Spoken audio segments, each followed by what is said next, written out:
No conozco nada en el mundo que tenga tanto poder como una palabra. A veces escribo una y la miro hasta que empieza a brillar.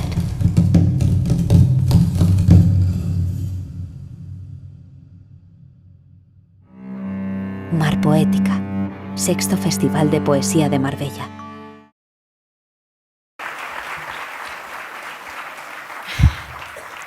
Buenas tardes.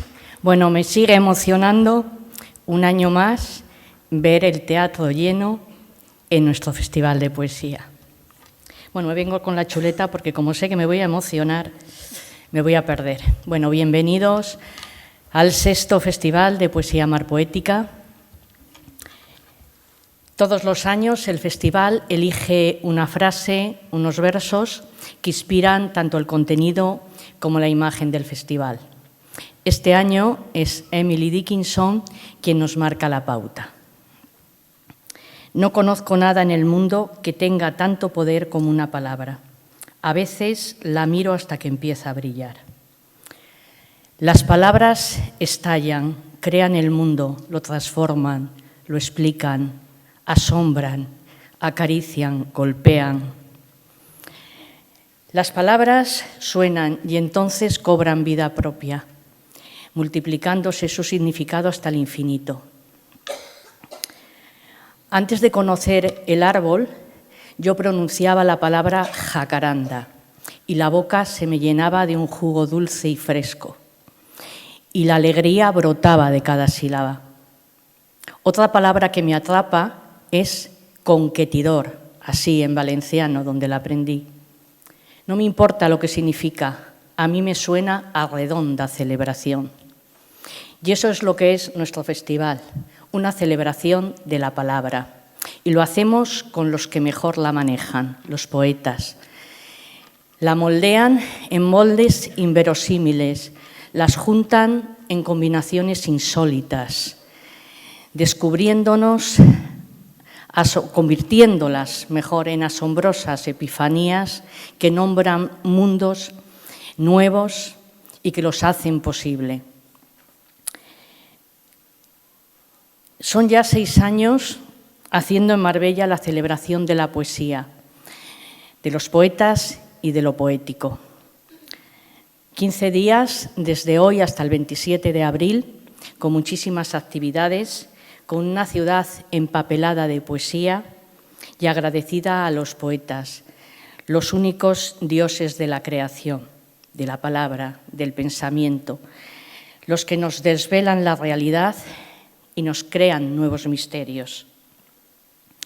De lo que estamos más orgullosos de estos 6 años de festival es de todo el amplio programa que ha ido creciendo cada año y que compartimos con los centros educativos.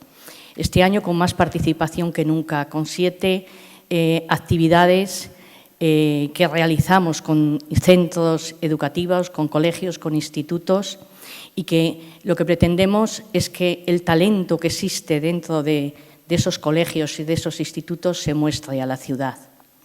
Este año también con novedades.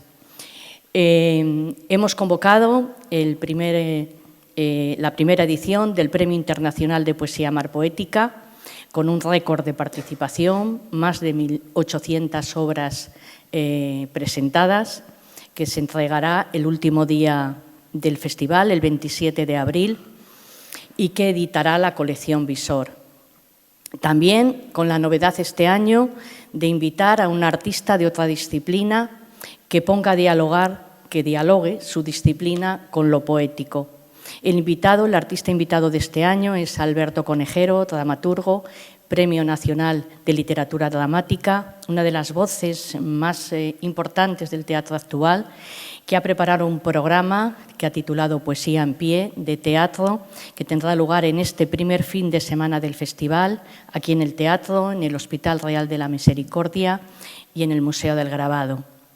Con el proyecto fotográfico del marbellí Jesús Chacón, que también realizará durante todo el festival. Con los ciclos habituales que se han ido asentando a lo largo del tiempo, Palabra del Mar, La voz de los poetas jóvenes, diálogos poéticos, maridajes poéticos, visionado de películas y documentales, colaboración con muchísimas asociaciones de la ciudad, con poetas que escriben desde Marbella. También un festival que hemos ido creciendo en espacios, ocupando con la poesía la ciudad cada vez más amplia. Este año, además del teatro, del Hospitalillo, del Museo del Grabado, estaremos también en la Biblioteca Central Fernando Alcalá, en la Villa Romana de Río Verde, en distintos espacios hoteleros, en la terraza del Hotel Lima, en la Polaca, en la Peña Flamenca también. En fin, algo se me olvidará, pero en los centros educativos, por supuesto, cada vez queremos que se imbrique más la ciudad con la poesía, con la palabra y con nuestro festival. Tengo que dar las gracias al nuevo director literario del festival, a Javier Vicedo, que tomó las riendas cuando acabó el 5º Festival de Poesía. Dirige el festival desde hace un año y ha hecho un excelente trabajo y tenía un reto difícil después de los 5 años de la dirección del gran Antonio Lucas. También agradecerle a Alejandro Pedregosa el trabajo de coordinación que ha hecho de todas las actividades que se han realizado desde Marbella, a Carla Niemann, que ha coordinado la voz de los poetas jóvenes en el ciclo Palabra del Mar. Y quiero muy especialmente agradecer a las empresas de la ciudad que se han involucrado en el festival, que han ido poco a poco ayudándonos económicamente y que nos han permitido ser cada vez más ambiciosos y poder realizar las ideas que tenemos sobre el festival. A Italia, a la Clínica Butchinger, al Hotel Lima y a Safa Motor. Para nosotros tiene un doble mérito esa colaboración, por supuesto, el permitirnos crecer y ser ambiciosos, pero también el hecho de que apoyen económicamente a la cultura, es apoyar a lo que nosotros entendemos el elemento más transformador del mundo y aquello que además nos sostiene cuando todo se desmorona. Muchas gracias a todos y a disfrutar de los 15 días de poesía.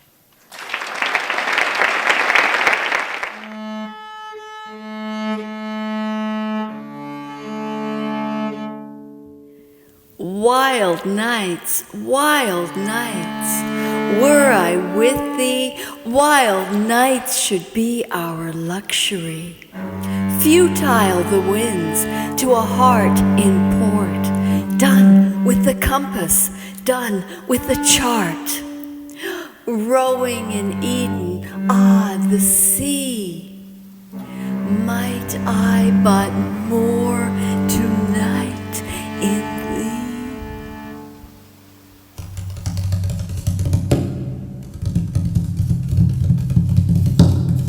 No conozco nada en el mundo que tenga tanto poder como una palabra. A veces escribo una y la miro hasta que empieza a brillar.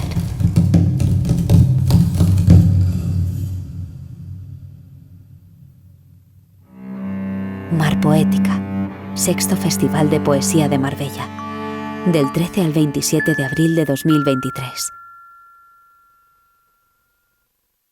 Ayuntamiento de Marbella.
Muy buenas tardes.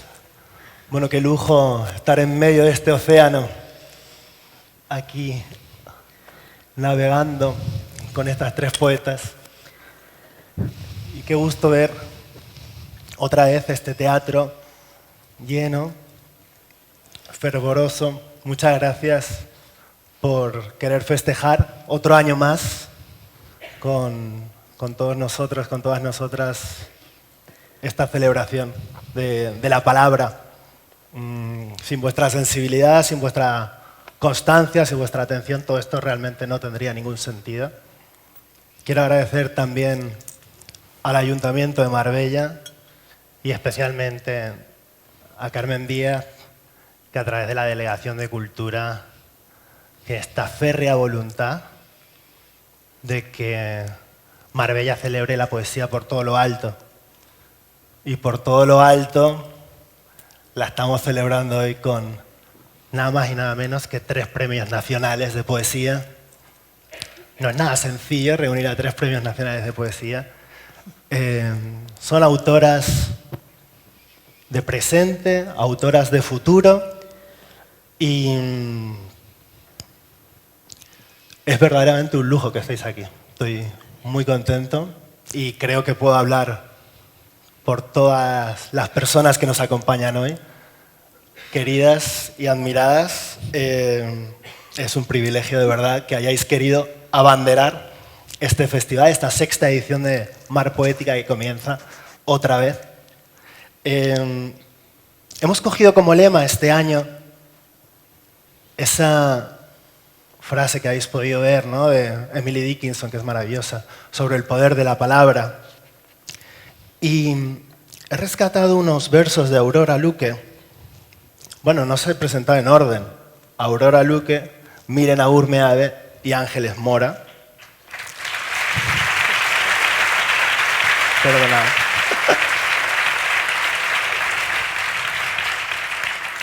Aurora Luque tiene unos versos que dice: magia no vi otra igual, tan seductora, como este caminar de las palabras portadoras de luz, amigas fieles, pasajeras y libres, viajar así, con ellas. Yo me pregunto, aquí bajo las medusas, ¿cómo empezó ese viaje? ¿Qué recuerdas? ¿Cómo fue ese primer encantamiento de la palabra y de la palabra poética? Bueno, primero quiero saludar también, y déjame que salude y que manifieste mi alegría por volver a Mar Poética, porque no es la primera vez que percibo y que disfruto de la calidez y de la generosidad del público que no falla nunca. Es increíble la fidelidad y sobre todo lo arropada que me he sentido yo siempre aquí en Marbella. Y dicho esto, pues me haces una pregunta muy difícil y que con el paso del tiempo me resulta más difícil todavía contestarla, porque hay que irse a un origen muy remoto y claro, la poesía no surge de un flechazo inmediato. Yo creo que surge de una suma de seducciones. Está la parte musical, oral de la palabra, y esa en mi caso me llegó pues por los poemas que mi madre recitaba, a veces por gusto en casa y porque ella pues los había memorizado, o fragmentos de Calderón, sobre todo de poetas clásicos, también Machado. Entonces el gusto también por los trabalenguas, por los juegos de palabras, eso estaba en casa. Luego está la parte, ya una seducción más personal, más íntima, y es cuando yo descubro, gracias a un ejemplar de Platero y yo que cayó en mis manos en una edición de adultos, no era una adaptación ilustrada al modo infantil acostumbrado, sino que de pronto pues leí Platero y yo, y no me interesaba tanto las aventuras del propio Platero como la manera en que Juan Ramón Jiménez, y yo no sabía qué pasaba, pero ocurría, la manera en que me mostraba cómo los sentidos cómo las palabras nos pueden comunicar sensaciones fortísimas de sonidos, de gustos, de olores, en el caso del tacto de la brisa, del brillo del agua, la jugosidad de la sandía, el olor lo crujiente del pan, todo eso. Juan Ramón, bueno, es un maestro en tantas cosas, pero a mí aquello me llegó muy temprano y supe muchas décadas después que ahí empezó una parte. Y por último, hay otro elemento de la poesía que quizás si no lo hubiera descubierto un poco después, pues lo demás no habría sido suficiente. Y es que la poesía también tiene una dosis de misterio, de inquietud, de inconformismo, de ganas de preguntarte por el mundo, por lo oscuro, por lo escondido, por lo remoto, por lo lejano. Y eso me llegó con la lectura de novelas de misterio, de aventuras, de las aventuras juveniles de los 5, de Neil Layton, que en aquella época sí que invitaban a investigar. Y también por otra, bueno, Ana María Matute, con El polizón del Ulises, un niño que quería ver el mar, de manera extraña estaba enamorado del mar. Y también con Fabiola, una novela de romanos, ambientada en Roma. Era una novela de tema cristiano sobre las persecuciones, pero para mí fue como zambullirme en la Roma clásica, y yo creo que ahí ya me enamoré también del mundo antiguo. O sea que todo eso se sumó y estoy aquí quizás gracias a esa suma. Miren, ¿cómo empezó tu viaje? Que además es un viaje en otra lengua, en el euskera. Cuéntanos un poco de dónde llegaban esos rumores, esas seducciones, esos hechizos. Pues voy a tomar también una frase, o parafrasear también a Emily Dickinson, para describir un poco la sensación que tuve cuando empecé a escuchar poesía más que a leer, ¿no? Porque la poesía oral es algo que está siempre en casa, en nuestro entorno familiar, aunque sea a través de canciones populares, ¿no? En nuestro caso, pues en mi pueblo natal, Lekeitio, un pueblo costero de Vizcaya, pues es un pueblo muy musiquero, muy folclórico, ¿no? Entonces las canciones del pueblo ya te van dejando pues un pozo y una musicalidad que quieres hacer de alguna manera. Y esto para decir que Emily Dickinson decía que cuando ella leía poesía tenía la sensación de que algo le levantaba la tapa de los sesos, ¿no? Yo creo que esa sensación que tenemos de que bien tempranamente, cuando nos poníamos a hacer cualquier reflexión por escrito, notábamos que algo se transformaba dentro de nosotras, ¿no? A mí me parecía que, en mis estantes interiores se ordenaban gracias a la escritura. Me parecía que la pequeña Nagur, que se sentaba en el escritorio con una tristeza, con una dificultad, con algún temor, se levantaba después siendo la misma pero un poco más fuerte. O sea que es como si cuando reflexionábamos sobre un sentimiento, una emoción o una vivencia, adquiriésemos una revelación, que no es una revelación divina, pero sí es una especie de conclusión que nos ayuda a ser más fuertes, ¿no? Y entonces esta sensación de ser en la palabra, esta sensación de transformarnos y desarrollarnos también a través de la palabra, sí, se convierte un poco en adictiva, me parece. Y al final pues una acaba, siendo poeta. Aprovechando que estamos hablando mucho de Emily Dickinson, quiero acordarme también de Marta Agudo, que tristemente ha fallecido hoy.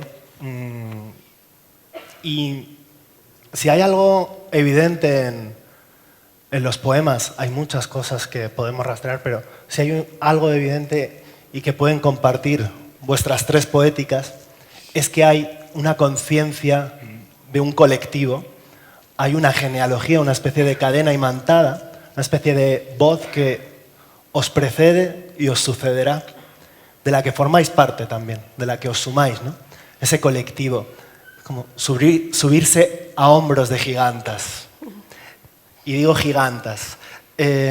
Ángeles, tienes unos versos que dicen: camina como si no fuera ella, la que lleva su nombre, la que cuenta sus años, porque tal vez sea otra, porque tal vez es necesario, en el fondo, ser todas. ¿Podrías contarnos? Pues sí, ante nada, pues dar las gracias por haberme invitado a participar en este maravilloso encuentro malagueño, o de Marbella.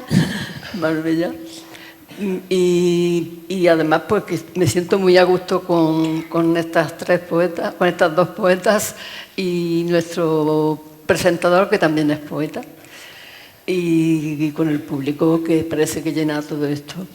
Pero bueno, contestándote a lo que dices, sí, es que claro, yo cuando escribo un poema, aunque hablo de mí, pues siempre en realidad estoy hablando de todos o de todas. Y precisamente me ha hecho mucha ilusión que la frase que habéis elegido para el festival de Emily Dickinson, porque Emily Dickinson ha sido para mí una de mis grandes referentes. Primero fue Rosalía de Castro, pero después vino ella, porque es que tenía una idea de la poesía absolutamente moderna. Yo creo que es una precursora total. Y ella le decía eso: cuando yo me declaro como representante del verso, no quiere decir que sea yo, sino una persona supuesta. Quiero decir que yo, cuando escribo y hablo de mí, hablo de todos y de todas. Y ahí, en ese poema concretamente, estoy hablando de todas las mujeres y de la dificultad que las mujeres hemos tenido y seguimos teniendo para incorporarnos a la vida de todos, porque se nos ha situado en un segundo lugar. O sea, se nos ha impuesto el lugar de lo privado y tenemos que ir conquistando poco a poco el lugar de lo público también, que se ha conquistado en gran parte, pero sigue el peso del hogar en general sigue recayendo sobre los hombros de las mujeres. Y en este poema hablo de eso, de un ama de casa que sale, a lo mejor lo leo ahora después, de una ama de casa que sale a comprar, pero ella imagina que sale a otra cosa. Ella se siente más feliz como bajo el sol, como si fuera a un lugar que ella desea ir, que no es el que tiene. ¿Habéis sentido, por ejemplo, Aurora, esa fuerza, esa voz que está al fondo, que parece a veces arrastrarte y conduce las palabras casi, como si hubiera una desposesión o una posesión? Bueno, yo creo que cada poema se escribe, se compone desde una situación diferente. Puede que en algunos poemas sí ante la escritura sí me haya sentido como una especie de necesidad impulsiva, de arrebato y de incontenible, y sin embargo en otros momentos hay una mayor serenidad, un tomar notas y un fluir mucho más calmado y incluso más expectante y más meditativo. Y cada poema tiene su... estamos muy acostumbrados a pensar en la musa que inspira de manera así, que te arrastra casi, ¿no? Pero creo que cada poema tiene su procedimiento secreto y además en mi caso tardo mucho en terminarlos y en darlos por cerrados, porque están los noto incompletos, los noto que quizá todavía no hayan encontrado sus últimas palabras o sus últimos sonidos, ¿no? Lo que sí quería comentar también de esta idea de la genealogía es que también literariamente, no solo como mujeres, sino como mujeres poetas, como poetisas. Yo la palabra quiero lanzar la idea de volver a usarla para quitarle la carga de cursilería con la que la cargaron unos señores muy misóginos en el siglo XIX. Y no tenemos por qué estar todavía debiéndoles esa... limpiarla, ¿no? Entonces, como escritoras, como mujeres poetas, también necesitábamos no solo plantearnos nuestro presente, sino buscar por qué no salían, por qué no aparecían en los libros de texto, por qué hay tan pocas, por qué solo Rosalía, por qué solo Santa Teresa, por qué o Safo en el caso de Grecia. Entonces, el preguntarse por eso ha hecho que de pronto, al investigar, al no dar por bueno lo heredado, hemos ido encontrando otras voces de mujeres que eran muy buenas y que no es que fueran olvidadas, porque eso de las olvidadas es falso, no se las olvidó, es que no se las quiso integrar. Es que en el siglo XIX, por ejemplo, a las mujeres que escribían le decían, o sea, se las ridiculizaba porque si creían que se daba por sentado que se dedicaban a la escritura porque no se podían casar, porque eran feas, porque iban para solteronas y eran unas amargadas y unas tristes y todo eso. Entonces, esa búsqueda yo creo que también la hemos vivido en las décadas que llevamos ya dedicadas a la escritura. Hemos visto cómo era mentira que no hubiera voces de antepasadas, de muchas más de las que nos habían enseñado, y muchas se quedaron fuera de los libros de texto y están entrando por fin. Miren, tú escribes en una lengua que alguna vez te has referido como una lengua no solo minoritaria, sino minorizada, y creo que es muy importante el matiz.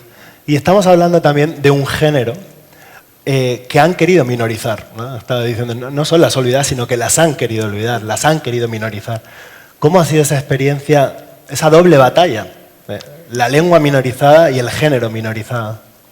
Bueno, pues realmente ha sido una batalla y ha sido un esfuerzo. Antes he comentado mi primera experiencia con la escritura, ¿no? Esa experiencia que me hizo sentir algo especial y que iba conformándome a mí como persona, ¿no? Cuando yo era niña no existía la educación reglada en euskera, todo lo estudiábamos en castellano, y aunque el lenguaje familiar, el lenguaje, el idioma de los juegos y de la calle fuera el euskera, pues la lengua que realmente tenía prestigio era el castellano y estudiábamos castellano. Pero llega un momento en el que me doy cuenta de que necesito expresarme en la lengua de mi casa, de manera que coincidiera en el sentimiento familiar, el sentimiento de raíces, el sentimiento patrio de mi patria chica, etc. Y entonces empiezo a estudiar euskera con 17 años, a alfabetizarme, mejor dicho, y me doy cuenta de que realmente tengo unas lagunas enormes y que no soy precisamente una excepción.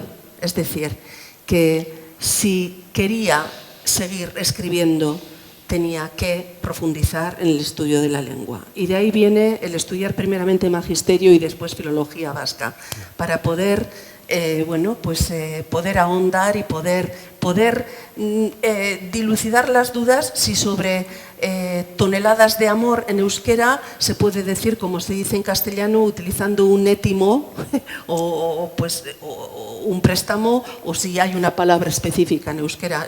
Yo estaba llena de dudas lingüísticas, ¿no? Por eso, como el euskera ha sido una lengua que a veces se ha considerado, pues como las lenguas minorizadas, una lengua sin demasiado valor cultural, y eso es también un poco como cuando explicabais lo de las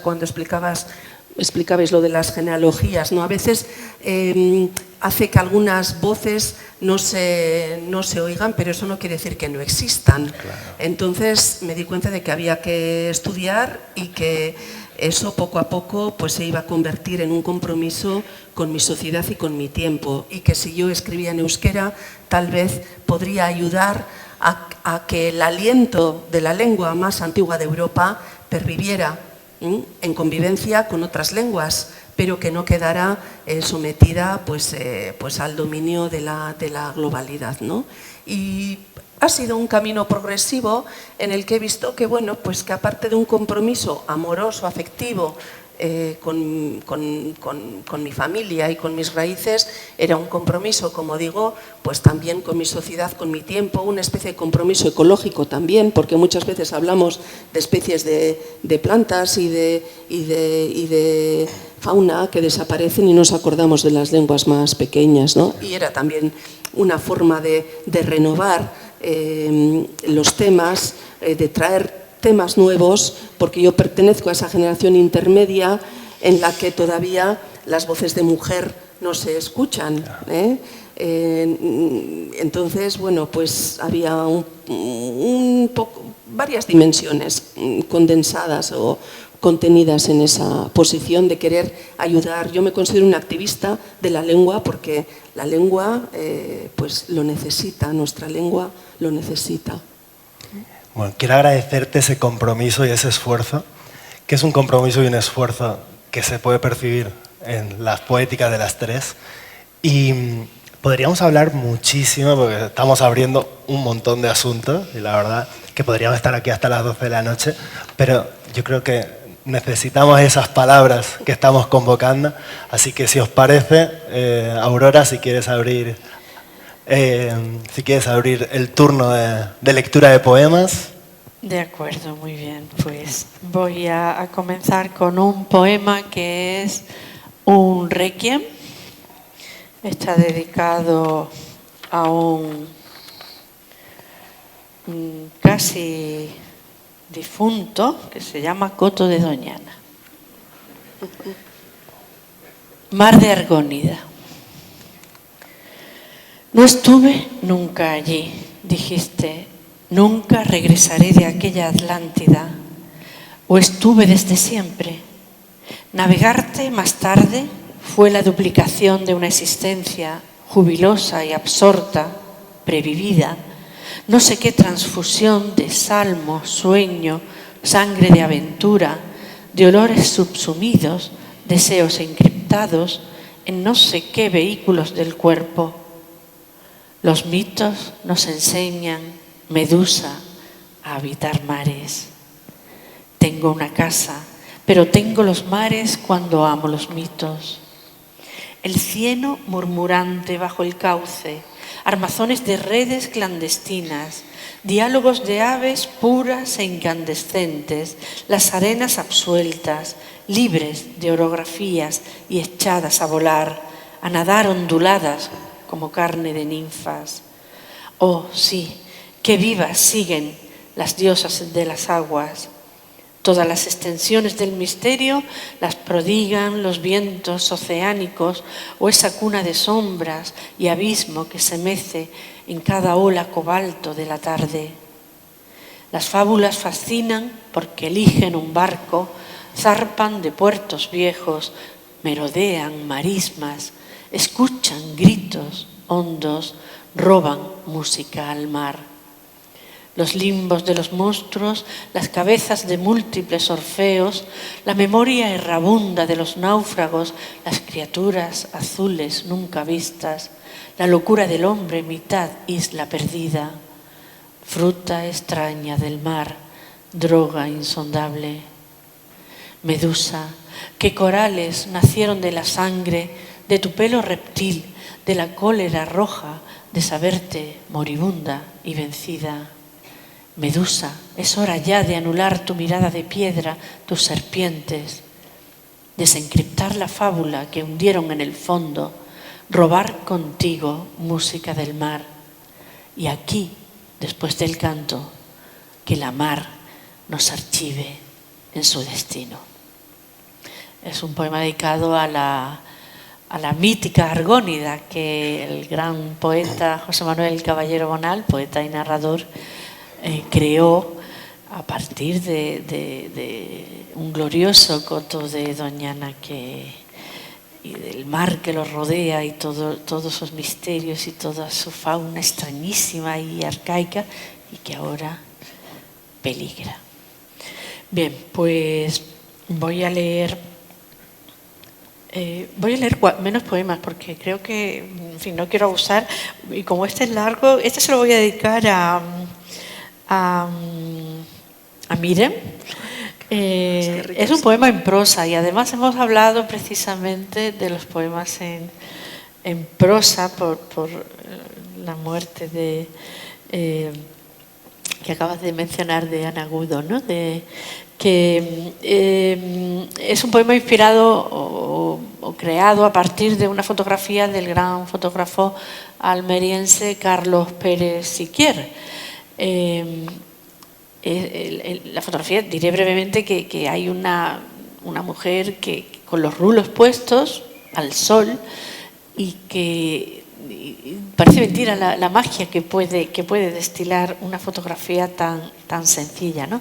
Se titula Champú de huevo. Un potente imán que extrae con fuerza inapelable limaduras, raspaduras de recuerdos de nuestro pasado interior y las saca a la luz y las adhiere sobre sí, sobre la propia imagen magnética como un planeta llano. Esta fotografía ha sacado de mí un objeto olvidado y un olor antiguo, metálico y pobre, el olor de la pila de lavar. Esta mujer con rulos, novia madura, madre joven o soltera de riesgo, se acaba de lavar el pelo en una pila alta, gris y terrosa, inclinando bajo el grifo la cabeza. Su secador es el sol, que calienta también los azulejos pardos y feos esta mañana de domingo. Quizás sean las únicas horas de la semana que ella dispone para sí y por eso la nuca es plácida y la cabeza oscila con ligera indolencia. Hay un objeto que esta imagen me ha devuelto. Aquellos saquitos transparentes, monodosis, hinchados de un champú amarillo y nacarado de huevo. Porque en aquellos años el champú tenía que ser de huevo.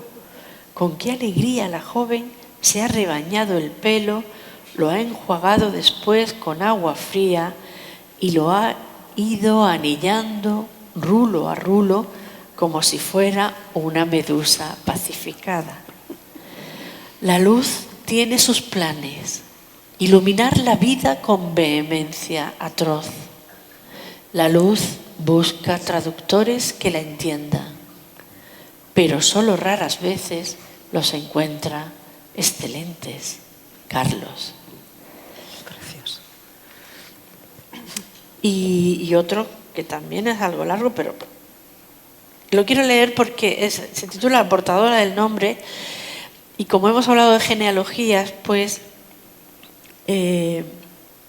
quiero leerlo. Se subtitula Nuevo Jambo de las mujeres.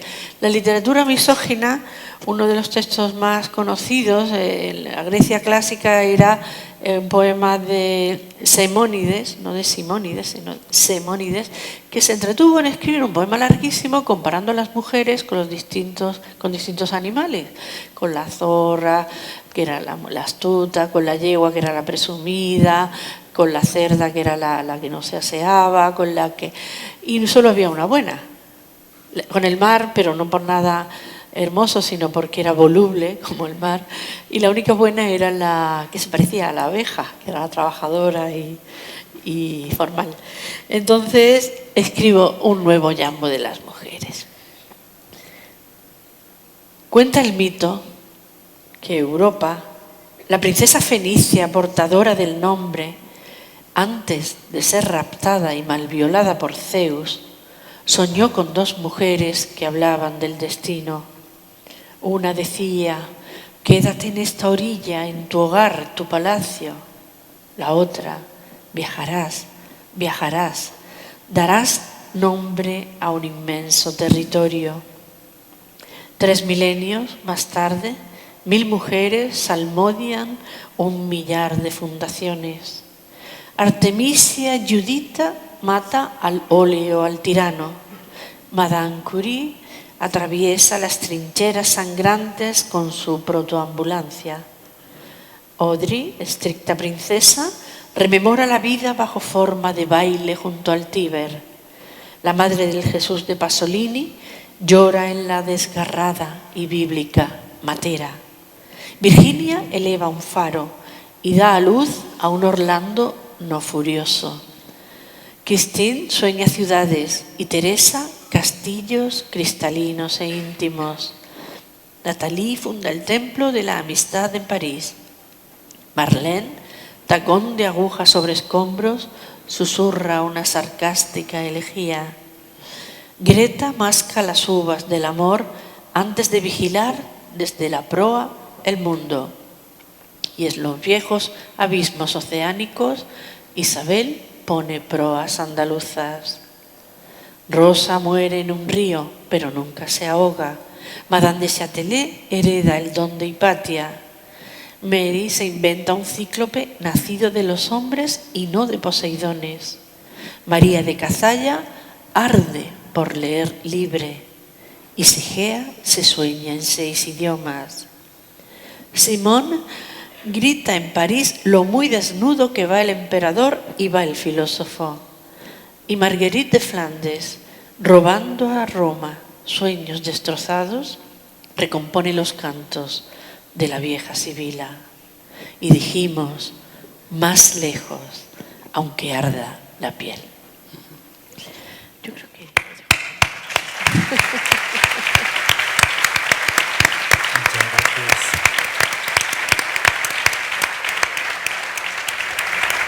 Miren, si te apetece continuar.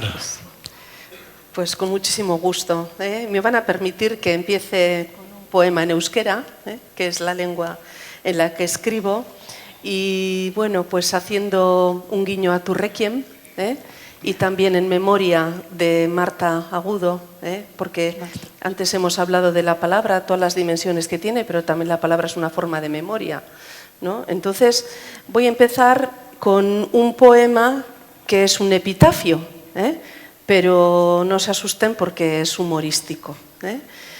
Y dice así: epitafio bat Dorothy Parkerren estilora.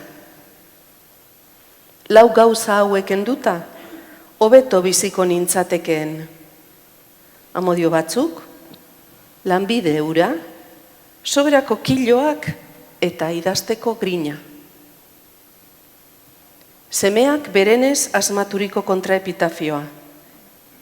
Ez egin kasurik, orain ere idazten ari da. Un epitafio al estilo de Dorothy Parker. Habría vivido mejor sin estas 4 cosas. Ciertos amores, aquel empleo, los kilos de más y la pasión por la escritura. Contraepitafio inventado al vuelo por el hijo. Ni caso, ahora también está escribiendo.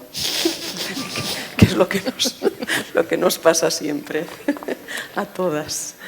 Bueno, y a continuación, y también enlazando con estas genealogías que tanto nos atraen, recupero a uno de los personajes que has mencionado, que es Mary Shelley, en un poema, un largo poema en prosa. Antes hemos hablado de lo importante que es la palabra porque nos ayuda a desarrollarnos, ¿no? Y muchas veces es evidente la unidad entre la voz biográfica y la voz poética, pero es que muchas otras veces escogemos a personajes reales o imaginarios como alter egos a través de los cuales pues expresamos nuestras inquietudes, ¿no?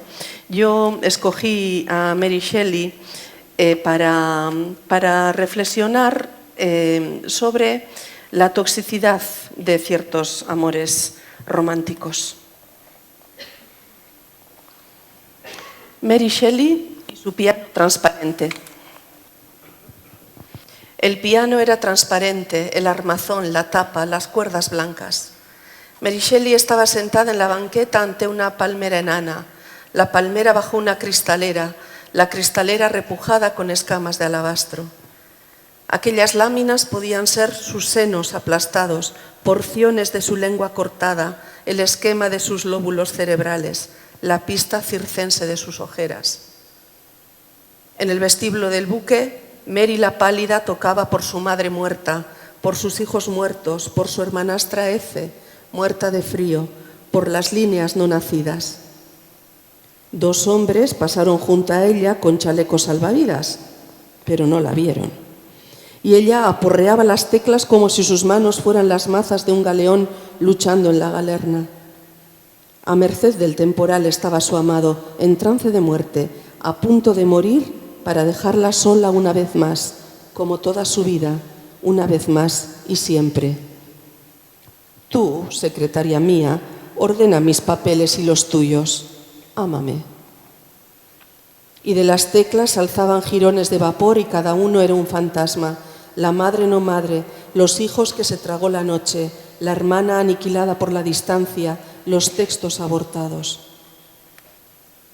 En sus alvéolos pulmonares, en los secos estrógenos de sus 50 y tantos años, en sus castillos celulares, en su alma huérfana, palpitan un rumor de electricidad, una gárgola de carne, una semilla repetitiva, un hilván que se le posa en las sienes cada vez que la aguja corta del reloj le apunta al corazón. Mary Godwin, luego Shelley, no muy lejos de aquí se ahoga tu amado, y Lord Byron, de pie ante una gruta marina, aúlla tonterías tales como que el amor es parte de la vida para un hombre, pero para una mujer es toda su existencia. Y ahora, en Portovenere, los ambientadores para hogar llevan su apellido y se venden en pomitos que imitan perfumes de Chanel. En el espigón dejan sus grafitis George Sand, Montesquieu, Pasolini, Dante. Unas pocas palabras bastan para que la historia se convierta en corteza de sal en la bóveda de San Pietro o en las bodegas de los pescadores de Liguria. Mary no espera aplausos, pasa la partitura digital sobre el piano transparente y practica trémolos y escalas mientras atraganta con sus llagas, sus ideas, sus letras, sus socavones. Ha perdido las gafas, no ve nada. Los altavoces políglotas anuncian la hora de la cena. Las gaviotas vomitan nanas. Los científicos teorizan sobre el poder de la poesía para restituir la vida a la materia inerte. Y los nuevos prometeos reniegan de su destino. Todo es una gran cicatriz.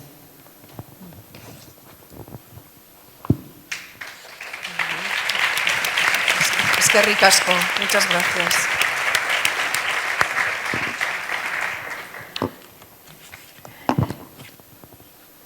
Este poema, que se titula Instrucciones para andar en la ciudad, es un poema de resistencia escrito desde la soledad, en el que el ojo de la poeta intenta extraer significados de aquellos elementos en los que se va posando.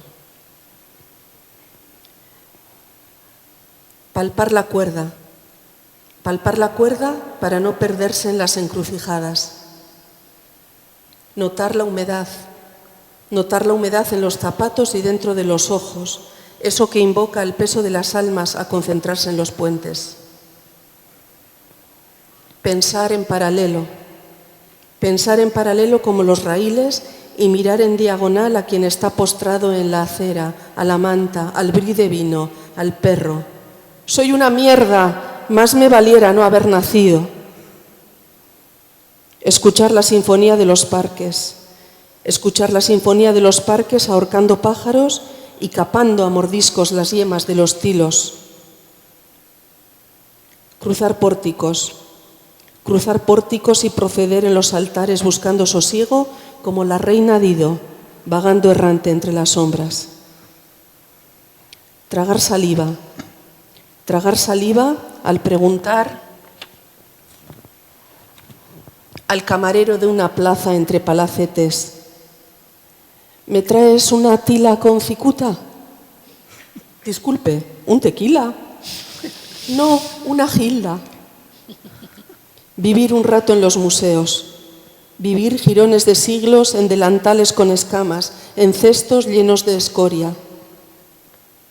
Frotarse los pechos, frotarse esos dos ángeles de carne abandonada y ponerse en el pellejo de las hembras que aprendieron a quemar las velas. Querer gustar a la ciudad que canturrea. Soy una caja, soy un zoo, soy una carpeta. Aquí siempre hay sitio para una bestia más, como en los listados de Dios. Comprobar que llevas puestas las alas sabiendo que no hay manzanas de oro en la oscuridad. Contar los dedos que te quedan en los pies, paloma enferma. Y palpar la cuerda, palpar la cuerda, palpar la cuerda. La cuerda.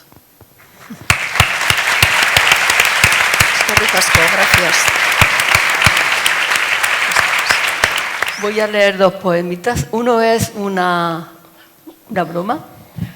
Se llama Emboscadas.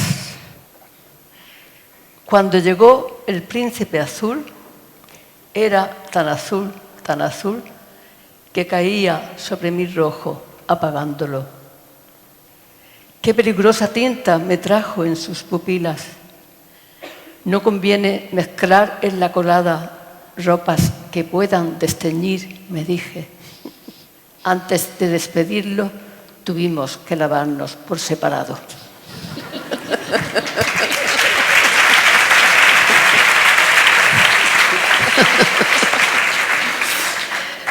Y este va más en serio, se titula Afán y lleva una cita de Juan Ramón Jiménez, Amor y poesía cada día. La poesía, como el amor, se escribe cada día. No basta el poema de ayer y el amor no descansa. Algo nos queda siempre sin decir bajo los versos, flotando entre los brazos y los ojos del poema. Igual que una piel, al despegarse de otra piel, desde la plenitud de dos, cae en la soledad que renueva el deseo. Por eso, como la noche inevitablemente despierta en la mañana, siempre vuelvo a escribir poemas, vuelvo siempre a perderme en ti.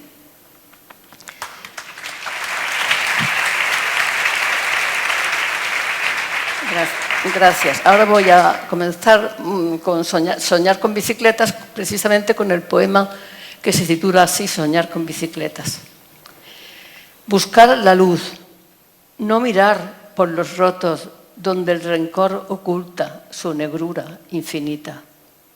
Yo, que no tuve bicicleta, soñé con bicicletas y lloré al despertar. La huella de aquel sueño me ayudará a cruzar con esperanza caminos prohibidos.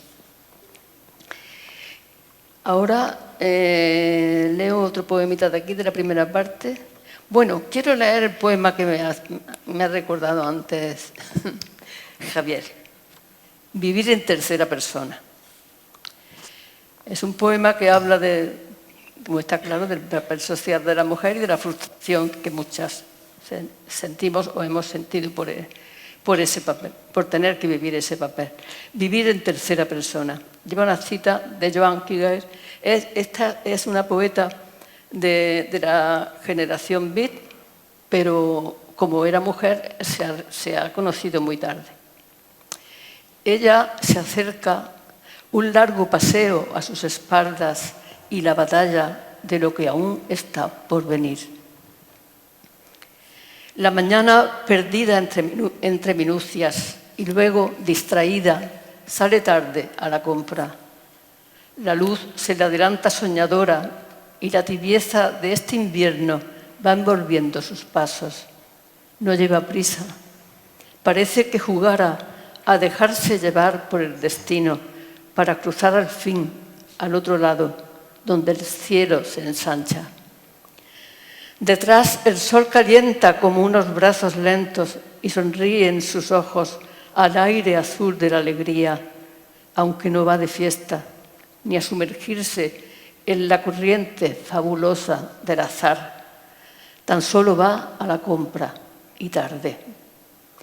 Y sin embargo se demora, deja que le muerda ese sol que acaricia su espalda. Camina como si no fuera ella la que lleva su nombre, la que cuenta sus años, porque tal vez sea otra, porque tal vez es necesario en el fondo ser todas. ¿Cómo encender la vida sin hacerle un quiebro a la muerte? ¿Cómo ir al trabajo, al mercado del mundo, olvidando esa calle distinta que nos crece en las venas? ¿Cómo llamarse libertad mientras te arrastra el río de la historia? En la historia, perdón.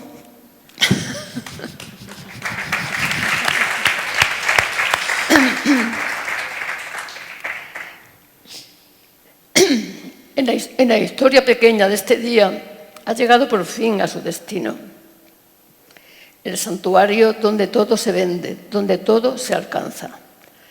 Adiós a la alegría, al cielo limpio. Ahora toca cambiar el paso. Sin mirar el reloj, ya sabe que el tiempo volará, arañando segundos, que se hará tarde y volverá precipitadamente al nido, donde los suyos abren el pico con apetito. Al final, recogiendo, el aire azul se le irá entre los dedos, como el agua traspasa el colador.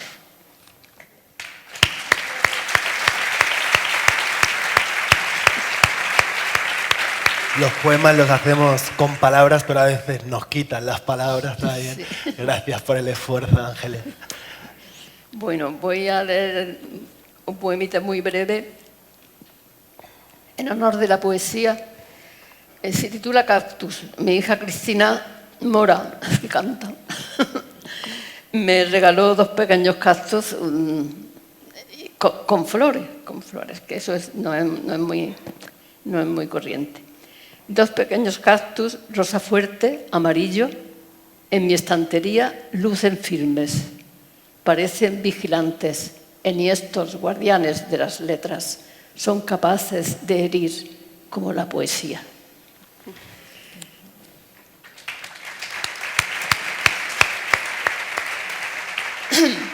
Y acabo, porque además la voz tampoco me da para más. Si quieres... No, es que no sé por qué. Yo me quedaría escuchando mucho más rato, pero bueno, tenemos un calendario que cumplir. No, pero voy a acabar con un poema que se titula Preguntas. Yo era por si querías descansar, porque volvíamos, ¿eh? Las medusas se están pidiendo un poema a cada una y yo no sé si quieres o te lanzas a este. Preguntas. Se lanza. Clarísimamente.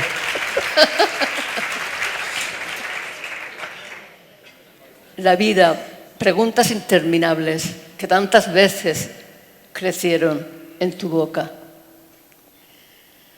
Bueno, quiero aclarar que este es un poema dedicado a Juan Carlos Rodríguez, que fue mi compañero.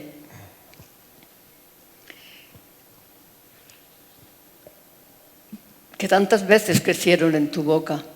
Naturaleza o historia, por ejemplo. ¿Es el niño el padre del hombre? La mujer que olvidó Rousseau, que ignoró Freud. ¿Quién la detuvo ayer? ¿Quién la detiene ahora? Tan amante, tan lúcida, tan diaria, nadando río arriba, ¿quién puede detenerla ya? Hombre y mujer, mujer y hombre, traerán al fin juntos el viento fuerte, el agua brava que abrirá los valles. ¿Crecerán las semillas de otra historia? Vivir, ese maravilloso río de que gozamos, ¿pesa más que su estrecho margen? La vida, respuestas vacilantes, malditas unas, memorables las otras, todas sin terminar, mirando hacia el mañana. Otra pregunta, ¿dónde me esperas? Muchas gracias. Gracias. ¿Qué te parece, Aurora, si te lanzas por la última última vez? ronda, ¿no? Luego Miren y luego Ángeles. La última ronda, bien. Muchas gracias. Pues acabo con otro epitafio, estamos muy... Pero en realidad es un poema de amor a lo que nos convoca aquí. Yo creo que, bueno, también la música, pero los libros, desde luego, creo que compartimos el amor, ¿no? Por ellos. Ha muerto Umberto Eco.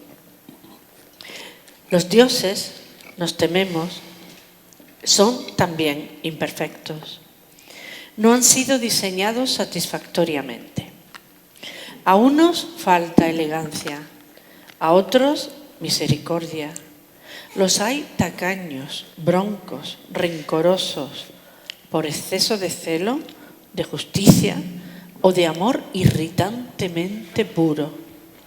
Nadie pensó en soñarlos eruditos. Si hubiera al menos ángeles leídos. Lo peor es quizá la casa eterna. No tienen bibliotecas en los cielos. Oh sí, suplicaríamos por una tibia cápsula sin tiempo, alcanzada por voces de poetas amados. Mas ¿cómo se podría soportar la eterna eternidad sin libro alguno? Ese diseño habrá que mejorarlo.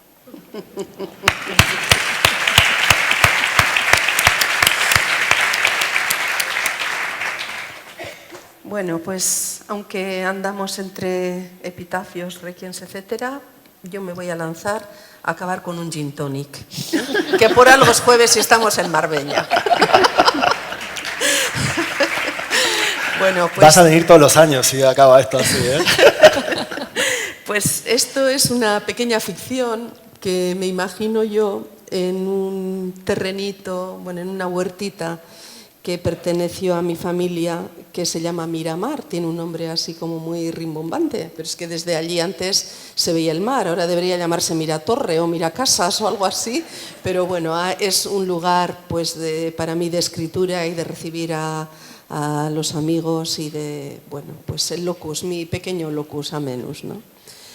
Y una de mis constantes poéticas es precisamente la reflexión sobre la escritura, y esto es lo que le lanzó a la señora Margaret Atwood en nuestra conversación particular.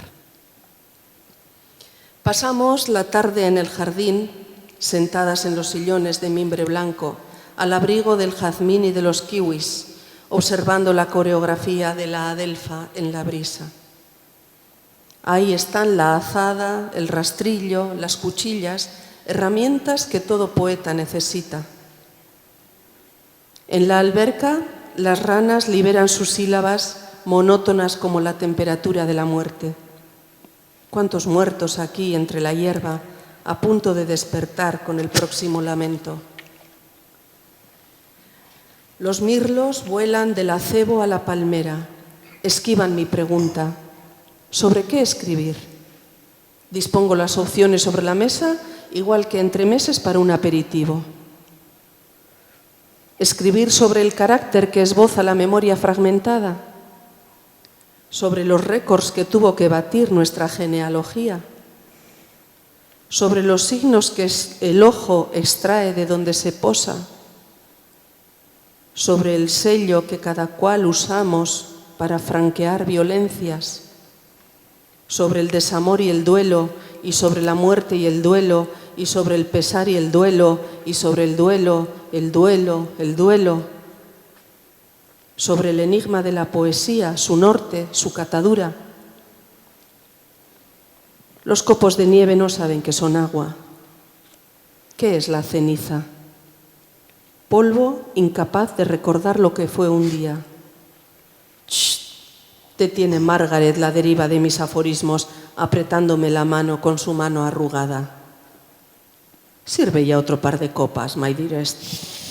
Hagas lo que hagas, realmente no importa.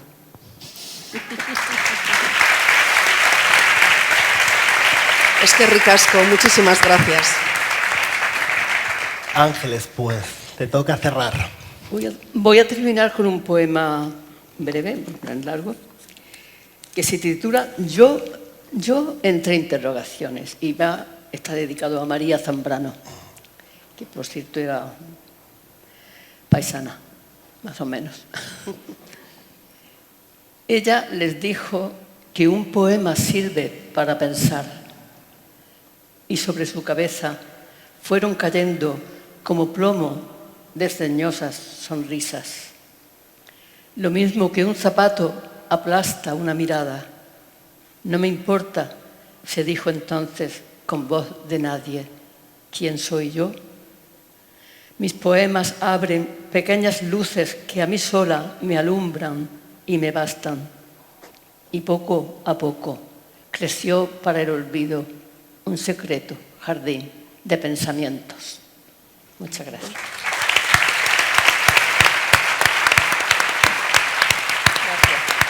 Muchísimas gracias, Ángeles Mora, Miren Agurmeade, Aurora Luque, por abrir esta 6ª edición de Mar Poética y hacerlo con la magia de vuestras palabras.